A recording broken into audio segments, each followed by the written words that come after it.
Egunon ikusentzuleok eta ongi etorri azokan gaur saiora, badakizue hemen zuzenean eta bertatik bertara ari garela Durangoko 52. azoka honetatik, Sorminaren lurraldetik, eta gaur azken aurreko eguna oraindik baduzue, gaurko egun osoa eta biharkoa ona etortzeko, baina etorriz bazarete, bamugi eta ezin baduzu etorri, balasai, hemen izango garelako gu, datozen 60 minutuetan eta egun guztian zehar, hemen gertatzen den horren berri zuei ematen. Sortzaileen erakustoki da Durangoko azoka, baina hori baino gehiago ere bai, sortzaileen bultzatzaile ere badelako, eta horren adirazle edo horren isla omentzetik ereitera beka berria, Durangoko azokak sortu duen beka berri hori Argizaiola saria eman du azken 25 urteotan, hemendik aurrera nola baitere beka bilakatuko da sari hori. Izaskun Ellakuriaga bera da Gerediaga elkarteko komunikazio arduradunak, kaixo, egunon?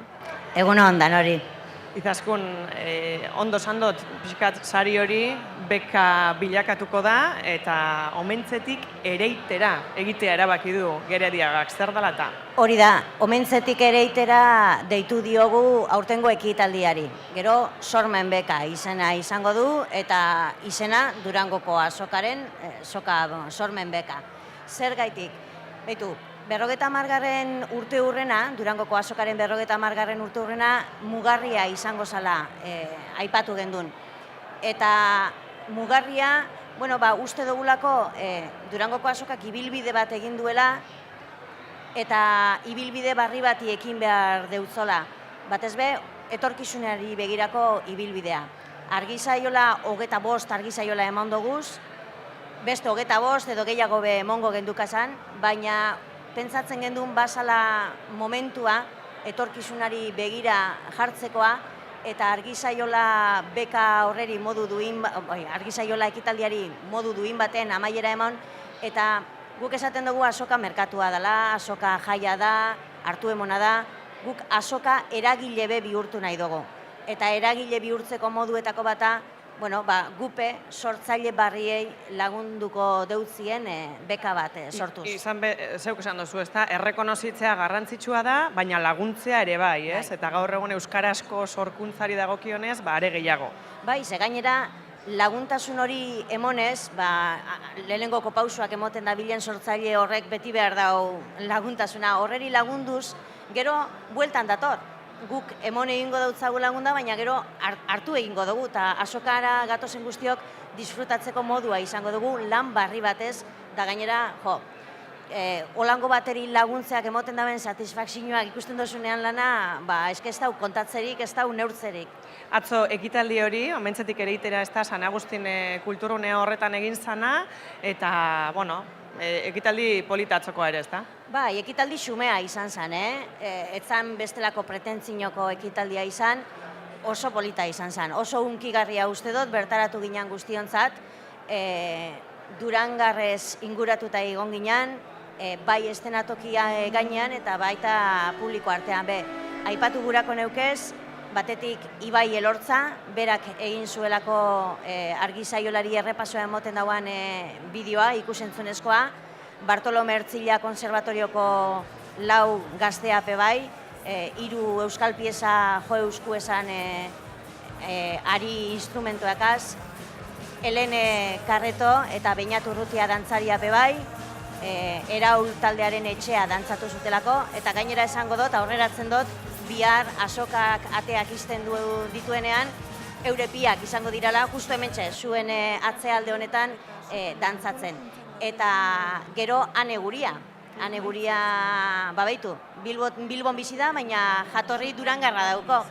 Eskenki zen, beragaz bat egin gendunean, eta sorpresa izan zen, nik uste dut, bertan egon ginen askorentzako, Ane Guria gaina sortzaile barria da, eta nik uste dut sorpresa izan zela gutako bakotxaren dako. Ikusten ari gara atzoko ekitaldiko irudi batzuk, eta ondo iruditzen bazaizu Izaskun, nerea musika bera entzungo dugu, bizkat beka honen gainean berbetan. Aurten, Durangoko azoka, sormenaren lurraldea den honetan, Argizaiola sariaren 25 urteko ibilbideari errepasoa egin eta sortzaile berriei eskainetako sormen beka aurkeztu nahi dizuegu.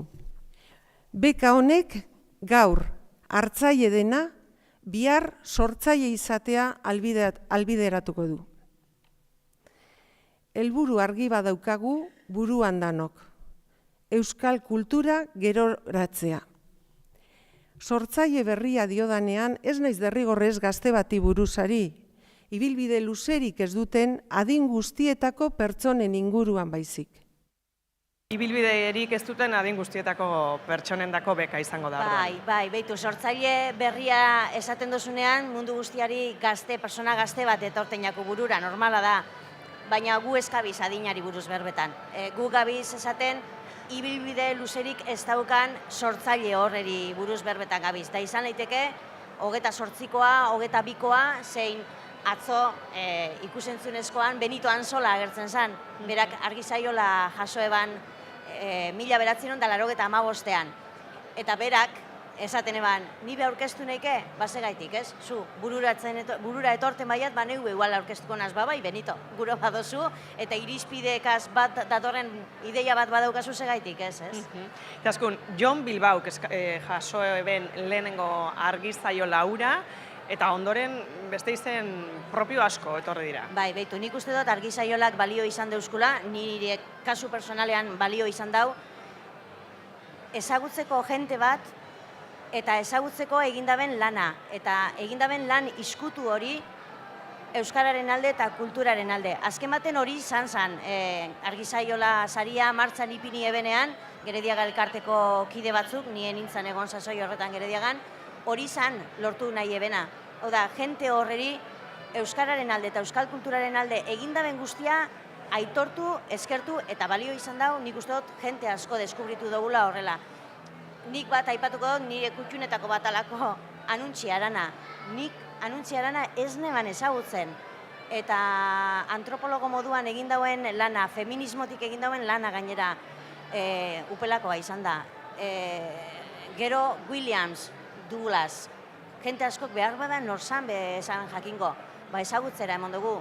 Eta holan asko eta asko aipatu behinkez. Eta gero Argizaiola emateko ekitaldia jegokonez be, egon da hor evoluzio bat itzela. Lehen adibidez, sarrera itzaldiaren ostean emoten zen, iaia erdi eskutuan, eta hori atzo kontatzen eban Antomarik ikusentzunezkoan ez da, eta iaia inortzan enteratzen, eta gaur ekitaldi bat antolatzen dugu, gonbidapenagaz, eta bueno, dauko bere presentzia. Horren berri ere ematen da komunikabideetan, beste modu baten. Jarraipen zuzena egiten dutzie, beste entidade bat hartu da Argizaiola bai. Izen propioak eta gero elkarteak ere etorri ziren, eta hainbat laguni batera ere bai, hor ere egon da bilakaera. Bai, hor danetarik egon da. Bai, persona norbanakoak, taldeak, elkarteak, erakundeak, eta gero kolektiboak. Esaterako irakasleak, andereinoei emon jaken horretako bat. Eta gero azken Argizaiola emon duguna izan zen, txinurriei, guk txinurriak deitu gendun. Hau da, izen anonimotasunetik lan egin duten guztiei. Eta hartu genduzan batzuk, baina pizkat danen errepresentatibidade bat izateko. Asko direlako txinurriak, bai, asko dira orain dipe, Eta azkun beka izaera hartuko, sormen beka, ez dakit zehaztuta dagoen zein formatan etorriko den hori? Beitu, jenteak pentsetan hau ja beka eman dugula, eta ez, bekaren deialdia datorren urteko azokarekin batera zabalduko dugu. Orduan jakingo da, nor edo ze disiplinatan aurkeztu leiteke zan ideiak, proposamenak. Hilabete egongo da, orduan ezagutzera emongo duguz irizpideak, oraindik erabaki barik daukagulako ze disiplinatan izango dan lehenengo beka. Eta gero hilabete egongo da proposamenak aurkezteko, 2 hilabete izango ditugu guk lanak jasotakoak epaitu, baloratu, eta irabazlearen barri, lehenengo beka jasoko dauen irabazlea ezagutuko dugu datorren urteko azokan. Zer irabazten dauan horrek, sortzaile horrek edo sortzaile taldeak, izan daiteke taldean beha orkestea. urtebete izango dau bere ideia hori gauzatzeko. Eta guk laguntza eman nahi dutzagu ideiatik eta lan horren gauzatzea eta zabalkundera. Hau da, prozesu guztia da. Prozesu guztian egongo zarete zuek. Prozesu guztia da saritu gura duguna edo lagundu gura duguna. Eta orduan, 2018an gagoz datorren urtean, 2019ko urtean, lehenengo euskarazko kultur produktua guk lagundutakoa edo beka honen emaitza ezagutuko dugu. Beraz, 2019ko azoka horretan ikusiko dugu eta da disfrutatu daiteken zerbait, edo ikutu daiteken zerbait izango da. Urtean, esan gure dut, datorren urtean esan duzue, emango duzuela pixkat baldintza edo disiplina horien berri. Urtero berdinak izango dira, ero aldatzen joango gara? Ez, aldatzen joango gara, eta oinarri modura hartuko dugu gaur egun Durangoko azoka, azokaren unibertso hau edo sormenaren lurralde hau osotzen daben disiplinak hartuko dugu kontuan, ikusentzunezkoa, literatura, musika, antzerkia, arte eszenikoak, guzti hori hartuko dugu. Gero badagoz, gune batzuk transversalak diranak, digitala, gazte eta aurrentzako, hori transversala da, guretzako gune bat badabe, hori uste dugu ezaugarri transversal bat dela. Seguru harrera hona izan duela dagoeneko, ezta? Sormenbeka honek. Bai, zoriondu egin dauzko, pausu hori emotearen. Lehen esan dutzut, eragilebe izan gure dugu. Erakusleio gara, kulturaren plaza bat da Durangoko azoka, erakusleio handi bat izan da 50 urtean, erakusleio handia izaten jarraitu gura dugu, da izango da, baina gure ekarpena begin gura dugu. Eta gupe eragile izan gure dugu neurri handi baten, eta hori da guk egiten dutzagun ekarpena euskal kulturari eta sortzaile barriei. Oso ondo, beraz, proposamenak aurkezteko epea esan dugu, datorren urteko irailean zabalduko dela. Bai, nik sortzailei esango neuzkie, irailearen hasieran adi-adi egoteko, hortxe egingo ditugulako publiko, lehenengo beka honek izango ze disiplina eta ze ezaugarri izan behar da bezan aurkeztu beharreko proposamenak. Oso ondo, izaskun, mila esker. Zeueri. Eta, gaurko eguna eta biharko galditzen da, dena ondo doa, orain artean, ez da? Bai, eskagoz kejetako. Oso ondo. Kejauko gintzak ez, baina... Beti dago, ez da? Beti dago, atara eskero beti dago, baina ez, azoka ona eukiten gabiz. Oso ondo, mila esker, izaskun, eta ondo jarraitu. Eta beste kontu batzuk, izan ere, telebista saioek ere, badute tokia Durangoko azokan, 1, 2, 3, hemen da, Miru horietako bat, eta hain zuzen ere, Mirurekin da Mireia Bikuña. Bai, miren, hemen gaude, eta gurekin dago, Miru, egunon. Egunon. Zela doa azoka 3. eguna dagoeneko gustora altzaudete? Bai, oso gustora, oso pozik, jada 7. urtea da etortzen garena, eta oso pozik urtero irrikitan egoten gara. Orain gainera, telebistara ere salto egin duzu, Bueno, zuk zer horrek, beste lagun mordo batekin. Zer nolakoa da Erlo telebistak ematen duen saioan? Bueno, bai Erlon, bai Goierri, bai hainbat telebistetan. Bueno, ordu erdiko saioa da, eta nik neuk Miruk aurkezten dut. 3 ataletan banatzen da, ezta? Beti ipuinak daude, ipuinak beti oso politak dira, adin guztietarako, eskiritzaileak dira, hori garrantzia handia ematen diogu. Amaieran beti dago abesti bat, eta erdiko atala izaten da aldakorra. Esan edet batzutan bisita deitzen diogu, elkarrizketak izaten ditugu, musikari ezberdinekin, beste artistekin, ez da? Eta beste batzuetan bisita hori aldatu egiten da eskulanengatik edo sukaldaritzako beste jaki batzuk prestatzen, ez da? Eta beti ere aurrei zuzenduta, eta keinu berezi bat eginez gurasoei ere. Azkenean gurasoak daudelako, ez? Umetxoekin hor, gustatzen zaigu familiako giro hori sustatzea. Eta beti ere euskeraz? Beti euskeraz. Euskera jatorrean, eta bai, hori guk gure ekoizpen guztiak egiten ditugu euskeraz, eta bai, hortan ez zegoen zalantzarik. Eta saioaren bukaeran dauden abesti horietako batzuk bildu dituzue hemen dituzuen CD diska talakoetan. Bai, hori da, abesti guztiak gehienak gu sortutakoak dira, baina badira beste batzuk, atzerritik musikak hartu ditugunak, ez da, beste musikari ezagun batzuengatik, letra guk euskaratu, batzutan literalki euskaratu dugu, bestetan guk sortu dugu berria, eta gehienak oso martxosoak. CD-ak eta gero DVD-etan ipuinak daude, Miruk kontatzen dituen ipuinak, baita ipuinak, abesti batzuekin, karaoke batzuekin, eta hemen atzean ditugun laguntxo guztiekin ere. Miru zuzenean ezagutu gura badozue, gaur, arratsaldean, ipuin kontaketa saio bat ere egingo dozu Xagu Ganbaran. Hori da, Xagu Ganbaran, Durangoko azokan eskaintzen den aukera hori dago, ez da, Xagu Ganbara, asko gustatzen zaitara jutea egia esan, esaten duen giro familiar hori, hor zuzenean aurkitzen da publiko bezala, ez da? Eta hori, zazpitan egongo naiz, ipuintxo batzuk eta abesti batzuk kantatzen, eta, posantxe ikusiko gara. Eskerrik asko eta zorte hon. Zuei, eskerrik asko. Eta 12:00 gogoetaren plazan Izaro Andres musikaria eta Michel Duko izango ditugu, euren sorkuntza prozesuaz berba egingo dute, hainbat kontuz berba egingo dute, eta gurekin da Izaro, berak, kaixo Izaro. Egun hauek ari dira izaten gogorrak zuretzat ere Durangon, Bai, nekezak, baina, publikoan emaitza eta erantzune oso positibo eta jentian babesa igertzi ez oragarrixe da, erron aurrera goiez. Sinatu eta sinatu, ikuste zaitut, Bai, eta argazkixek, bai umiekin, bai helduekin, danekin eta posik. Pentsatzen dut, sortzaile batentzat, musikari batentzat, hori dela, sekulako bultzada, ez? Bai, eta gainera bada, hori motibatzeko feedback zuzen bat, ez? Eta jendian begixek ikusi eta irrifarrak ikusi, eta hori sare sozialetako mezuek bebai motibatzen dabe, baina aurrez aurre irrifar batek asko esaten da. Bezaletik gogorra ere bai, ez? Baina, polita gogorra baino gehiago. Bai, gainera, estan propioa jarri dugu, irun artien daro eguna, egunero hemen egon bida, dan antolatu behar da, orduen oso nekeza da, azkenien autogestioa oso gogorra dalako, ez? Baina posik aurrera.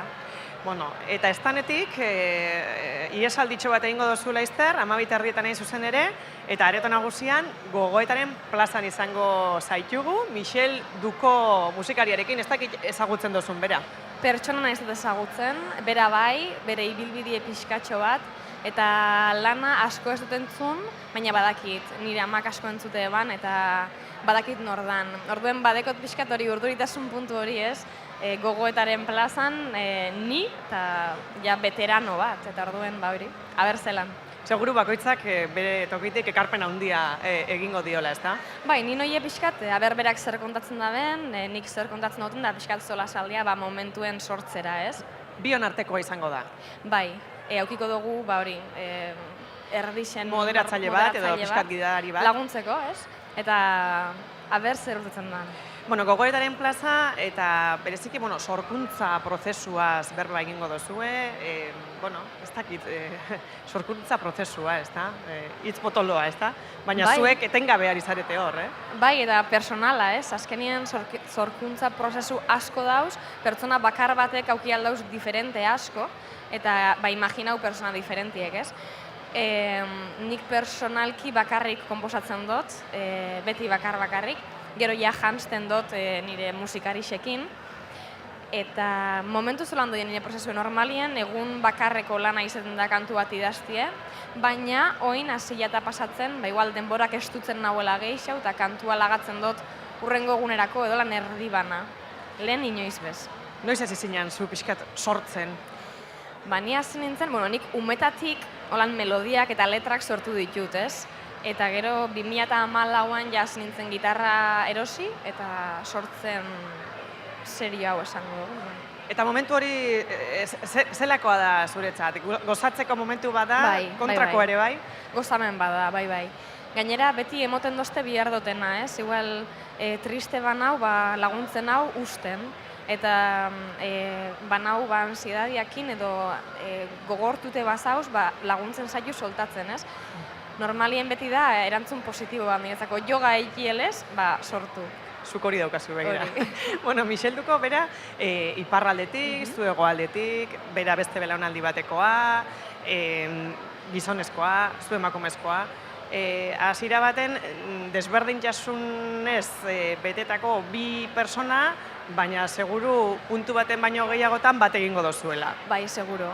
Azkenien musikak berak askotan erakusten dago inguruko dano garela pertsona utzek, eta beste ezerk ez dagoela inporta, ez? Musikak berak batzen gaitula eta listo garela sortzaileek, beste matizik barik, baina gizartiek bai matizatzen gaitu. Orduen ikuste dut arraukiko dugula solasaldirako aukera. Zeintzuk esango zenituzke direla une honetan edo zure kasuan behintzat, pixkat hortik bizi ahal izateko edo zaitasunik handixenak Euskal Herrian? Euskal Herrian bizitzie musikatik da sakrifizio handi bat, apostu oso gogor bat konsiente izen da akaso dana galduko dozule. Uste dut kultura ez dagoela bape ondo baloraute, emoten dago aisialdirako oso zer dala, eta ez gara konturatzen horren atzien jende asko dauela lanbide bat egiten, ez? Profesio bat duin nahi dabielain, eta merezi dabielaik eskubidelez, eta ez da pasatzen. Kontu danak ise beti die diru beltzien, ez dau kotizaziorik, ez dau lan duin egiteko modurik, gogorra da. Eta, gogotaren plazan parte hartuko duzu, esandakoa, zuretako, polita. Bai, oso polite. Lehen aldixe da, eta juen izenaz, jentia ikustera bertan berbetan, eta bada pixka lan plaza, ez dakit, importante bat. Eta, aber zelan doien. Ia oraintxe okerrezpanago Micheldukorekin berakin gelduta zaude, aurretik pixkat impresio horiek. Hori ba. Komentatu eta barrura. Bai, izotzak apurtzeko. Oso ondo, mila esker izare hemen egoteagatik. Eta guk beste xagu ganbarara, hain zuzen egin behar dugu, bertan dalako Miria Bikuña, Haizeak hitz, hitzak haize, liburuaren irakurketa ilustratua astera doalako orain. Baldakizuen nola sortu ziren lehenengo zuhaitzak, eta lehenengo belartxoak, eta lehenengo xomorroak, galdera horien guztien erantzuna, bi lagun hauek daukate, Antxon, egunon. Eta zuri ere. Eta, zuek baino gehiago liburu horrek, ezta? Hoi da, nik ere ez nekien liburu hau idatzi nuen arte. Eta irakurri nuen, eta orduan jakin nuen nola sortu zen mundu hau. Lehendik eman dituen teoria batzuk, eta hau nik uste originalagoa dela, eta sinisgarriagoa. Baina teoria horiek komplikatu egiak ez izango atzeko neskamutiko hauek ondo uler dezaten. Horregatik baiek baztertu eta horregatik berria asmatu dugu eta oso sinplia eta oso ulerte erresa. Idazteko, modu batera idatzitea eta gero gainera marrazki dotoreekin horrek esan gura dau, liburu borobila egin duzuen. Bai, nik uste testua idazten dugu bakoitzean edozin relato dela ere, ni behintzen buruan daukat beti, bisurizatzen dute horren marrazkia nolakoa izango litzaken, ze kolore eta ze itxurakin. Eta nola hori ongien egiten duena Jokin Michelena den eta auzokoa dudan, behari gehionen kargua. Aber nola moldatu zen beak esan dezala. Eta gainera nik ikusten dut hemen, daukazula horri zuri bat horrek esan gura dau, Antxonek kontakizuna egiten duen bitartean, zuk zer horrek marrazek egingo dituzula? Bai, behintzat saietuko naiz, eta zer ateratzen duten, gero ikusiko dugu. Eta nadala liburu hau ilustratzea erresa izan alda, edo lan komplikatua? Bai, komplikatu jamarra, zertik aurretik zeuzkan printzipioak hausteko. Batek nik lehendik nauzkan lehendak jatzuten balio. Kasu honetan munduaren sorreraz, eta orduan baten printzipioak hautsi beharrak izan ziren, hau ilustratzeko. Orduan oso zaila, bai. Orduan batek idatziz eta bestiak marrazkiekin munduaren sorrera goiti bera aldatu duzue. Bai, hoi da. Lastima izango da, zure aski gure atzetik beste bat etorriko dela eta hau ere baztertuko duela. Beneko uste honek urteetan irango duela, bai. Teoria evoluzionistak bineon gehiago irango duela honek. 3.000 urte edo aguantatuko du, irango du. Azokan jende mordo bat dago, asko eta asko umeekin. Zergatik gomidatu behar ditugu tita batien hasiko duzuen ipuin kontaketa ilustratu ontara, Antxon? Bueno, batez ere, igual ez kontaketa bera edo edukien gati baizik eta formatuaren gatik ez. Batez ere delako irakurtzeko bineon gehiago errezitatzeko liburua, bost goran irakurtzeko. Eta gaur egun, zoritxarrez, bapateko harreman kolokial horretan, komunikazio kolokial horretan nahiko hankamotz ikusten ditu gaztetxoak, ez? Ni behintzat, eta orduan gutxienez errezitatuz eta alto irakurriz eta askotasun hori berreskuratzeko eta eskoletan errezitatzeko liburua da, irakurtzeko baino gehiago. Antxon eta Jokin eskerrik asko zuei, eta pantailaren bestaldeko guztiei, zatozte askar dira batian, xagugan balan, bi hauek protagonista dituen ipuin kontaketa ilustratua hasiko baita, 12etan. Hortxe 12etan xagugan baran, eta beste kontu batzuetara, orain liburu bat argitaratu berri dutelako Leire Bilbauk eta Maite Butuberriak, Leirek sortu idatzi egin du, eta Maitek ilustrazioak ipini dizkio liburu horri Moko Txiki da liburua, ez da bien artean egiten duten lehenengo proiektua, eta eurekin izan gara.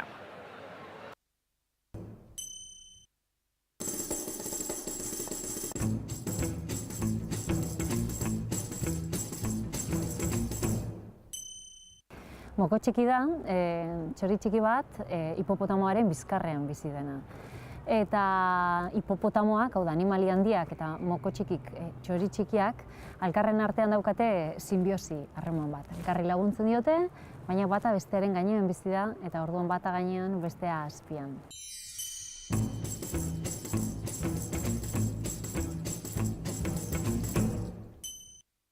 Handitasuna eta txikitasunarekin jolastu dugu, eta batez be ipuin hau da alegoria bat. Handiaren indarra eta txikiaren indarra oreka batean ipintzen dituena. Eta batez be hitz egiten dau hizkuntza harrotasunari buruz, bakoitzak bere hizkuntza daukagula, naiz eta txikia izan, baina hori dala gu edo norbera egiten gaituena.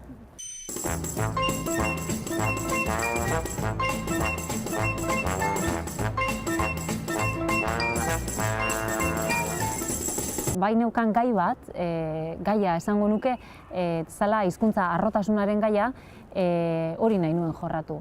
Baina nire buruari galdetu nion, nola azaldu umei norbere hizkuntzaz harro egotea. Orduan animaliak baliatu nituen, oso identifikarrigarriak direnak umeentzat, hau da, hipopotamo handia eta txori txikia, bakoitza berehala identifikatu dadin animalia horrekin, eta nola azaldu hizkuntza harrotasunarena, kasu honetan txori txikiak izan nahi du handia, bezain, errespetagarria, beldurgarria eta indartsua. Eta orduan nahi du, horro egiten ikasi hipopotamoa bezala. Eta horren aritik, azaldu hizkuntza harrotasunaren gaia.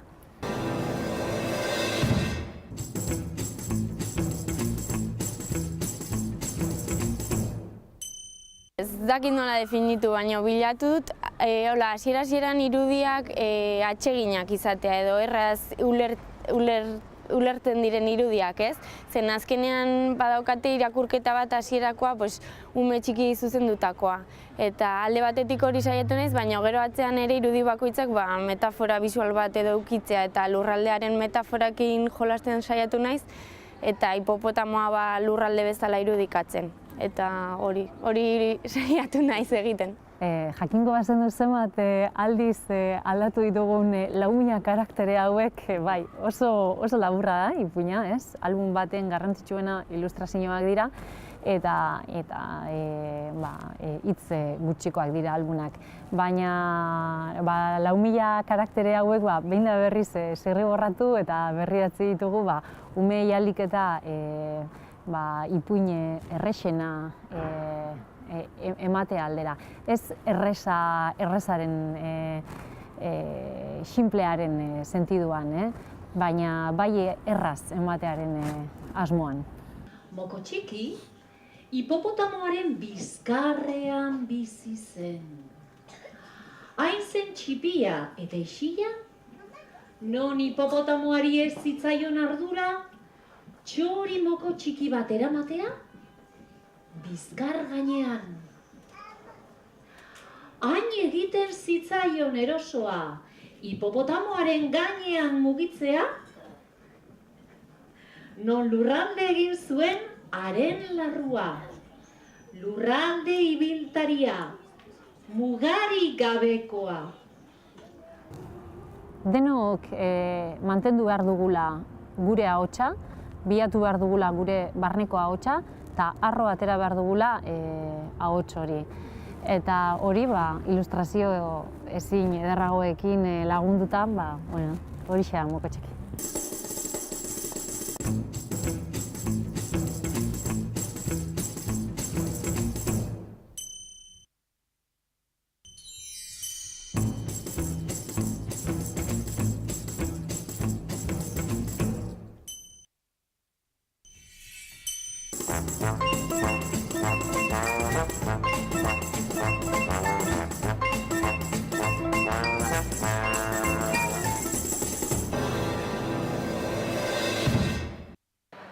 Eta Durangoko azokan sortzaileak dira protagonista, eta nola ez bisitariak ere bai. Eurekin egongo gara, atozen minutuetan, Miria Bikuña aurrera. Bueno, hemen jende asko dabil, baina ez da xamurra, gure kamera aurrera ekartzia erosle eta bisitariak, baina Jon animatu da. Kaixo Jon, egunon. Egunon. Iritsi berri azokara, baina ja poltsak badituzu eskuartean. Ja egin ditugu ja bikola. Ja egon gara totigaz, orain egon gara hemen, eta gero ja orain ikusten dugun zoz ere hemendik aurrera, lasai. Bilbotik zatoz, eta hau Durangoko azoka urteroko hitzordua da zuentzat. Bai, aprobetxatuz alaba hori jaio zanean eta hori, ja urtero etortzen gara, bai. Hirukotea orduan? Bai, gehienez bai, hirura gatoz. Kartzen duzu zerrenda bat, hau da, aurretik begiratuta, zer nobedade dauden, zer liburu, zer diska? Bueno, zerrenda baino, telebistan eta hori entzuten dugu zer berritasun dugu zen, eta idei batxugaz bagatoz. Gehien bat liburuak edo diskaren bat ere bai, Jon? Denetarik. Urte batzuetan berritasun gehiago badire diskak, liburuak badire, liburuak. Txozer aurre ikuste barik, dagoena hartu eta jazta. Baina olako leku batera komeni aurrekontu batekin etortzia, ez da? Bai, hombre... Presupuesto batekin, diru kontutan. Bueno, presupuesta zatoz, baina gero kajera beti egin behar duzu bidai baz, beti gelditzen zara labur. Lehenengo geldialdixa hau landako, gero zer egun pasa geratuko zari edo? Ikusi goizez hemen, gero bazkaldu eta gero igual beste azokara joan eta azkenengo gauzak ikusten ditugun. Eta musika zuzeneko lehen bat ahotsenean edo? Hori ja gaztentxako. Ondo Jon, disfrutau eta beste bat artezkarrik asko. Zuri, eskerrik asko. Bueno, ikusten dozu, egun pasako planakin, eta horixe erosi eta ikusi eta entzun. Gaztendako liburu bat argitaratu du, Oiane Fernandezek, bera Algortati dator eta liburuaren izenburua, Ibai Zabalekin argitaratu duen liburuaren izenburua da J. Smithen Altxorra. Kaixo, Oiane, eskerrik asko gurekin egoteagatik. Egunon. Gaztendako liburua, ezta? Bai, gaztetxoentzako liburua izango da, 10 urtetik aurrera. 104 orrialdetan, horrezkuan duzu liburu hori, laun eskamutikoren historio bat, kontatzen da, ezta? Konta idazu. Bai, hori da, historioa edo kontakizuna garatzen da edo kokatzen da Bizkaiko herri txiki batean, kostaldekoan, Algorta nain zuzen ere, nire herrian, ni Algortakoa naizelako, eta antze gertatzen da alako abentura bat, piratekin lotutako abentura txikitsu bat. Zeintzuk lirateke bizkate nabarmentzeko alderdiak ero? Piratei buruzko historioa da, baina nik nahi nuena idazterakoan buruan ukana edo zan, nahi nuela garatu hori bat, piratekin lotutakoa, baina ez Karibean edo leku edo arte exotiko batean gertatzen zen historio bat. Ikusten nuen igual Euskal Herriko umentzat erreferenti urrunak zirela, eta hemen ere piratekin lotura bat egon dala, historikoki, eta nahi nuen hemen kokatu, Euskal Kostaldean kokatu. Eta zan pizka bat nire herriari zor nion olako, keinu txiki bat. Nerabendako, gaztetxoendako, 10 urtetik gora esango genuke. Bai, hori da, 10 urtetik gora. Eurendako idazten danean, nola idatzi behar da, zer hartu behar da kontutan? Galdera hona da, eta ez da nola erantzu, zenik ez dut topatu. Azkenean ikusten hon nire burua, nagusien gana dozentzaren naizela, igual, eta beste batzutan txikitxoak edo ikusten ditut. Orduan da, dade bat, igual, adin bat pizkat artean dagona, eta ez dana erreza, ez? Baina, saiatzen naz. Lako keinu batzuk egiten, batzutan, baina ez da erreza. Ez dakite, eurendako sortutako liburu asko irakurtzen dituzun, pixka nundin ora jo, eurak ezagutu, ez dakit. Ni irakaslea naiz, hogei bidez, orduan badokator kontaktu bat. Mailan dabe, ikusten dut be, gazteriak ez dola inbeste irakurtzen, orduan klasean eta galdetzen diot, zer alako historioak gustatuko litzaizuke irakurtzea, ez? Eta hortu, ateratzi dut olako gako batzuk, giltza batzuk, eta gero ja pasatzen dut liburura. Zer da eragin gurako zenukena eurengan? Zer sortu gurako zenuke irakurlearengan? Historio bat, baina irakurtzera bultzatzen dagoen historio bat. Jasna sartuko hori hizkuntza oso ez dakit nolzan oso jasoa izatea edo ez, engantzatzea, hori da. Baina ez nire liburuetara baizik eta literaturara engantzatzea belanaldi hau. Kontakizuna, uste lagunduta datorrela, ez da? Ilustrazioekin? Bai. Zeinenak dira, zer nolakoak? Ilustrazioak dira Enrique Morenterenak, eta agertzen dira hemen nik bidali nizkion argazki batzuk, algortako leku konkretu batzuei buruz, eta gero berak edo bizitza eman zien, eta hori ilustratzen dut, agertzen dira algortako leku batzuk, Galeako itsasadarra, Portuztarreko kaletzuak, oso pozik gatu nintzen bere lanarekin, bai. Eta hori, prozesu hori nolakoa izan da, biren artekoa da, ez dakit, zuk idatzi zenuen da gero berari eman da berak sortu du, edo elkarlanean egin duzuen? Normalean nik idazten dut historioa, gero argitaletzekoak kontaktuan jartzen dira ilustratzailearekin, eta gero berriro bidaltzen dizkit irudiak, sortutako irudiak, eta galdetzen ados nagoen, edo zer aldatu gara nagoan, edo baina normalean da pizkat elkarlanera egoten dabe bai. Aurretik ere ezaguna zenuen bera? Ez, baina emaitzarekin oso postek eratona ez orduan primeran. Beraz aurrerago igual egongo dira beste batzuk, eta? Bai, noski baiet. Ilustrazioak ezinbestekoak dira olako liburu baten, edo zuk behintzat horrela? Nik uste baiet. Bai, azkenean, ez dakit, hauek gaztetzuak dira, baina zabaltzen duzunean liburu bat eta ilustrazio bakar bat beziz guztian nire ustez pizka ez dakit. Historiari oso zer gehitzen dio, ez? Bai, nire ustez garrantzitsuak dira. Noiz hasten da proiektu hau? Noiz hasten zara zu pixkat honekin bueltaka, idatziko dut hau, bestean, forma honetan, bestean? Dinozu liburu konkretu honekin. Oindala 2 urte inguru, hasten nintzen, pentsatzen, hori, piratei buruzko historia bat lortu nahi nuela, idatzen nahi nuela. Ze askotan hitzekian nintzenean, oso irakurtzailezailea izan naiz, eta ikusten nuen hori hurbileko referente bat lortu nahi nuela, baina piratekin, euskal kostalderekin lotutakoa. Eta zan nuen bazagatik ez, hau da nire momentua. Eta venga, sortu da. Hori da. Esan duzu, pixkat irakusaletasuna bultzatzean erabengan, eta ez dakit nik alde horretatik ere euskarazko sorkuntza nolakoa den, zein osasunetan ikusten duzu pixkat gaztetxoei zuzendutako liburuei dagokienean. Nik uste gaur egun denetarik dagoela, eta dintarte guztientzako eta gustu guztiotantzako, orduan ez dakit akatza edo utzunean egon badagoen edo belaunaldiaren zeo zer dan. Nik uste badagoela guztiontzako, gustu eta zaletasun guztiontzako lekua eta literatua badagoela, baina ez dakit non dagoen edo egon daitekeen utzunea edo. Nik uste dut dela belaunalderekin lotutako zeo zer. Hortxe Ibai Zabalekin, J. Smithen Altxorra, piratekin lotutako historio bat, Laun eskamutikoren historio hori, eta hemen dagoela eskuragarri zu zeuk gaur hemen izango zara gainera. Bai, gaur, ordu batetatik, ordu biak arte. Oso ondo, zurekin hitz egiteko eta sinatzeko aukera izango dela. Eskerrik asko, Jane, gurekin izateagatik, beste baterate. Eta ikusentzunezkoetara egin behar dugu, izan ere Paul Urquijo zuzendariak Errementari filma ekarri du ona Durangora. Filmaren zatitxo bat, ez guztia, oraindik ez delako osorik aurkeztu, baina berarekin, Paul Urquijorekin, egoteko aukera izan genuen, hain zuzen ere Patxi Errementari ipuinean oinarritutako Errementari filmaz berbetan, aurrera bideoa. Galdezerik bai zerek ekar zaitun, ergoion honetara? Alfredo Ortiz nozue, Diputazioko komisarioa. Kontu bat ikertzen ari naiz. Nola heldu naiteke Errementeriara? Garbitokire altzean hartu egizu, eskerretara don bidea. Gero segi errekari, basoan ondotik. Baina asti ibili. Toki hartante abroa bizira.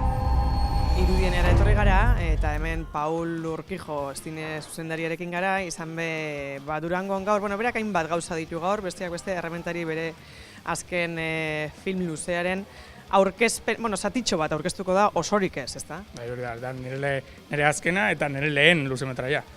Eta bai, argi geneukan Durangon egon bar ginela, eta, zinema aretoetan oraindik ez da estrenatu, baina hemen zer erakutsi nahi genuen, da pelikularen hasierako zatitxo bat erakutsiko du. Dena den, ibilbidea hasi dauia filmak, lehiaketetan ere izan zaretelako. Bai, Sitxesen estrenatu genuen, eta gero hemen Donostin beldurrezko astean. Gaina sariarekin, ez da? Bai, oso posik. Rekonozimentua beti da positiboa, ez da? Bai, gainera Donostin dagoen publikoa nahiko gogorra da, eta hor lortzea ere oso polita izan da bai. Errementari filma eta oinarrian danok gogoan izango dugun ipuin bat gainera, ez da? Patxi Errementari. Bai, askotan esan dut, nire txikitako ipuin gogokoenetarikoa dela, eta, ja urte da pila danan egon nintzen laburmetriak egiten, eta, pentsatu nuen polita izango litzatekela Patxi Errementaria pelikula batetara eramatera, ez? Nik uste ipuin honek dauzkan ingredienteak pixkate datuz, da sakonduz pertsonaletan eta bar, polita izango litzatekela adaptatzea. Eta, nire kabuz egin dut, eraldatu egin dut nire buruan dauzkan mobidekin eta bar, eta, hauxe da, nik oso posik, pelikularen maitzarekin, bai. Sortu da Errementari fantasiazko film bat. Hori da, berez ipuina ere fantastikoa da, ez? Deabroak dauzkagu, Patxi Errementari gaiztoa eta bar. Eta, hori atera zaigu, fantasiazko pelikula bat, iluna, folklore punto horrekin, ez? Herritar ambiente horrekin, hotza, baina ere oso beroa zuarekin, da gero oso klasikoak diren deabruen ikonografiarekin, ez? Piskat horrekin jolastuz, irudi barroko, infernuko irudi barroko joekin ere jolastuz eta bar, eta hori atera zego. Nire ustez, fantasiazko pelikula ilun, baina divertigarri bat. Gaur esan duzu gainera hemen ikusi izango dugula deabro lehen aldiz? Bai, hemen ikusiko duzu lehenengo aldi. Esklusiban. Eneko Sagardoi sartaelez egiten. Ez da gutxi, ez da, dana ez da ikusiko, baina behintzat hori irakutsiko duzu. Bai, saiatu gara hori sekretuan mantentzen, ez? Piskat, intriga mantentzeko. Esan duzu iluna, hotza, neguan grabatutakoa da, ez da? Bai, 2016ko neguan grabatu genuen, 2016 eta 2017 arteko neguan, 7 astetan. Eta, imaginatzen duzu, rodaje guztiak gogorrak dira, baina, gure kasuan hori, hotza, gero, munstroak, aurrak, sua, borrokak, ambientazio oso landua, faktore pila zeuden da, gogorra izan da, baina ere oso polita. Zuretzat lehenengo luzea esan dugu, eta, prozesua desberdina, ez da? Laburmetraia grabatu edo luzemetrai bat, zer ikusirik ez, edo? Funtsean berdina da, baina denbora gehiago horrekin. Eta, presio gehiago horrekin, diru gehiago dagolako, ekipo handiago delako, eta bar. Orduan, euki behar duzna da mentalitate hotz bat, zugan konfiantza euki, eta psikologikoki presio gehiago eukaz, orduan izan behar zara oso indartsua. Eta, niretzako hori izan da benetazko desberdintasun handia. Grabazioak, esan dugu, fantasiazko mundu hori eta sortzeko, grabazioetan bertan ere egin beharko zen alegina, baina postprodukzioan ere handia, ez da? Bai, pelikula grabatu baino lehen, geneukan ja liburu bat, arte kontzeptual guztiekin, gero digitalki sartuko ziren elementuak ere diseinatuta, eta orduan berez, grabatzen ari ginenean, bagenekien nola izango zen gero. Baina, behin pelikula montatu ondoren, eukiduen postprodukzio digitala oso handia izan da. Alde batetik, pelikulak badauzka efektu protesiko eta klasiko pila bat, ez, deabroen makillajeak eta bar, baina gero horiek osatzeko eta filmean dauden egoera batzuk ere pixkat osatzeko eta krometan dauden gauzak jartzeko eta bar, lan pila egon da, ez dakit 6 hilabete izan dira gutxi gora bera. Eta arlo, euskararen alorrean ere lana, ze euskalki baten grabatua da, eta gainera galdutako euskalki baten, konta idazu? Bai, argi geneukan pelikula euskara izan marzuela, eta 19. mendean kokatuta, izan marzuela euskara zahar bat, ez? Testura lortzeko eta bar. Eta, bueno, egon ginen hitz egiten filologo ezberdinekin, da, bueno, pelikularen euskara jorratu duen pertsonekin, Gorka Lazkano, eta berak proposatu zidan egitea euskara arabarrean. Eta nik, bueno, banekien, ikastolan eta bar ikasita genekien bazegoela, baina desagertuta zegoela, edo herriska batzuetan bazeudela punto batzuk, eta bar. Orduan, Koldo Zuazo filologoarekin elkartu ginen, eta, bueno, hasi ginen horretan lan egiten eta bar. Eta hartu genuen determinazioa izan zen, fantasiasko pelikula bat izan da, ez zuela izan behar zerbait historikoa eta filologikoa, oso zuzena, oso zorrotza. Niretzako importanteena zen pelikula ondo ulertzea, euskarak dakien edonork euskaraz ondo ulertzea, baina eukitzea euskara berezi eta zahar horren kutsua eta testura eta puntu batzuk, ez? Eta, bueno, nik uste hori, alde batetik oso harro gaude, pixkat euskara horren traza batzuk jendeari erakusi ahal izatea, alde batetik, baina gero beste batetik pelikulari ematen dio oso testura polita eta naturaltasun oso polit bat, eta nik uste oso ondo geratuela. Kokatzen du ondo testu inguru horretan ere. Horretaz aparte ere badago batua, eta badago ere ataunera. Batua erabiltzen dute, nik egin dut joku hau desberdintzeko euskal desberdinak, nahiz eta historikoki ez izan zuzena, baina dio dana, fantasiasko pelikula da. Horre fantasia. Hori da.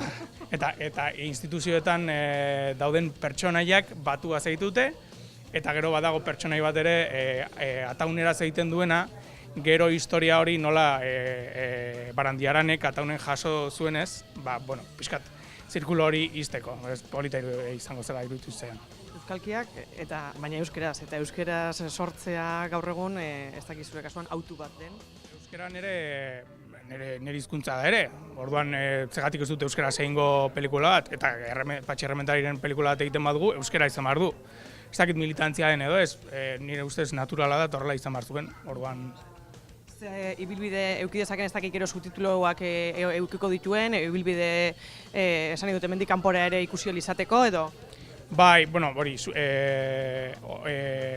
bertsio originalean subtituloekin egongo da, eta gero doblajeak izango dira merkatuen arabera.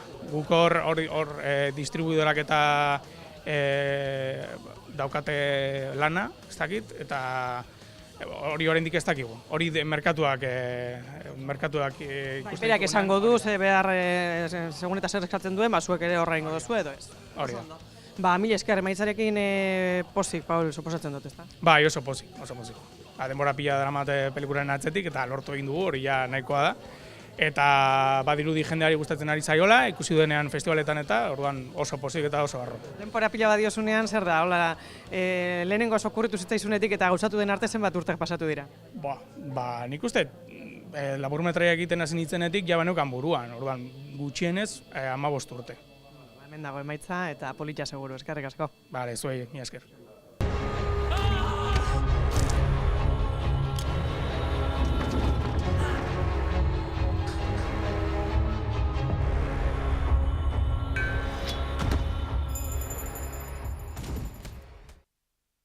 Eta musika kontuetara egin behar dugu, eta horrekin bukatuko dugu saioa hain zuzen ere, atzo Plateruenan, Audience taldeak kontzertu egin zuelako, Isla berazken diskoa aurkeztu zuen, kontzertu jendetsua atzo Plateruenan ikusi ahal izan zenak, gaur 7:00 hemen izango gara, Txomin Madinarekin, ezaztu eta gu bihar azkenengo guna Sormenaren lurralde honek, 11:00 ere hemen izango gara, zuzenean, badakizue, espazarete etorri, azkar ibili. Gero arte, ondo izan.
Agur.